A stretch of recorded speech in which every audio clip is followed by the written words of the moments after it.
السلام علیکم، آپ دیکھ رہے ہیں ابرار کی کہانیوں کی دنیا یوٹیوب چینل، جہاں تاریخ کے سنہرے واقعات کو دلنشین انداز میں پیش کیا جاتا ہے۔ آئیے ایک ایمان فروز کہانی سنتے ہیں۔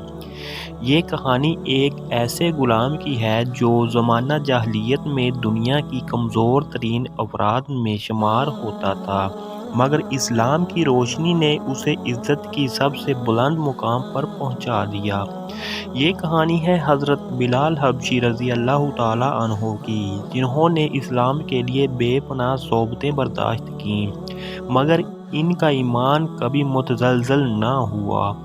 حضرت بلال رضی اللہ تعالیٰ عنہ حبشہ کے رہنے والے تھے، مگر مکہ میں ایک قبیلے کے سردار امیہ بن خلف کے غلام تھے۔ جب رسول اللہ صلی اللہ علیہ وآلہ وسلم نے اسلام کی دعوت دی تو بلال رضی اللہ تعالیٰ عنہ سب سے پہلے ایمان لانے والوں میں شامل ہوئے۔ یہ خبر جب امیہ تک پہنچی تو وہ سخت غصے میں آ گیا اور اس نے حضرت بلال رضی اللہ تعالیٰ عنہ پر ظلم و ستم کے پہاڑ توڑ دیے۔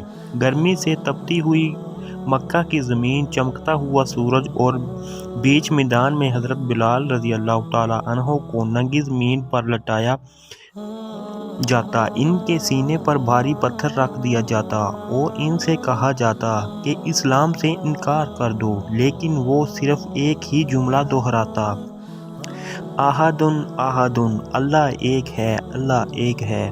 یہ ظلم جاری تھا کہ حضرت ابو بکر صدیق رضی اللہ تعالیٰ عنہ نے یہ منظر دیکھا، ان سے یہ برداشت نہ ہوا تو انہوں نے حضرت بلال رضی اللہ تعالیٰ عنہ کو خرید کر آزاد کر دیا۔ آزادی کے بعد حضرت بلال رضی اللہ تعالیٰ عنہ نبی اکرم صلی اللہ علیہ وآلہ وسلم کے سب سے قریبی ساتھیوں میں شامل ہو گئے۔ اللہ نے حضرت بلال رضی اللہ تعالیٰ عنہ کو خوبصورتی اور گہری آواز عطا کی تھی۔ جب مسجد نبوی تعمیر ہوئی تو نبی کریم صلی اللہ علیہ وآلہ وسلم نے انہیں پہلا مؤذن مقرر فرمایا۔ جب بھی حضرت بلال رضی اللہ تعالیٰ عنہ اذان دیتے، مدینہ کی فضائیں اللہ اکبر کی صدا سے گونج اٹھتی۔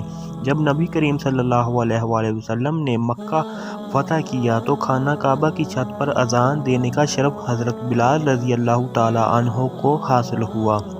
وہی بلال رضی اللہ تعالیٰ عنہ جو کبھی اسی مکہ کی گلیوں میں غلام کی حیثیت سے ظلم سہتے تھے، آج اسلام کی فتح کی علامت بن کر کعبہ کی بلندیوں سے اللہ کی وحدانیت کا اعلان کر رہے تھے۔ حضرت بلال رضی اللہ تعالیٰ عنہ کی زندگی صبر، ایمان اور قربانی کی عظیم مثال ہے۔ وہ ایک غلام سے اسلام کے سب سے معزز مؤذن بن گئے۔ ان کی کہانی ہمیں سکھاتی ہے کہ دنیا میں عزت کا معیار طاقت یا دولت نہیں، بلکہ ایمان اور تقویٰ ہے۔ جو اللہ کے لیے قربانی دیتا ہے وہ کبھی ناکام نہیں ہوتا۔ اگر آپ کو ہماری کہانی پسند آئی ہو تو لائک، شیئر اور سبسکرائب کر دیں۔ مزید اسلامی اور تاریخی کہانیوں کے لیے ہمارے ساتھ جڑے رہیں۔ جزاک اللہ۔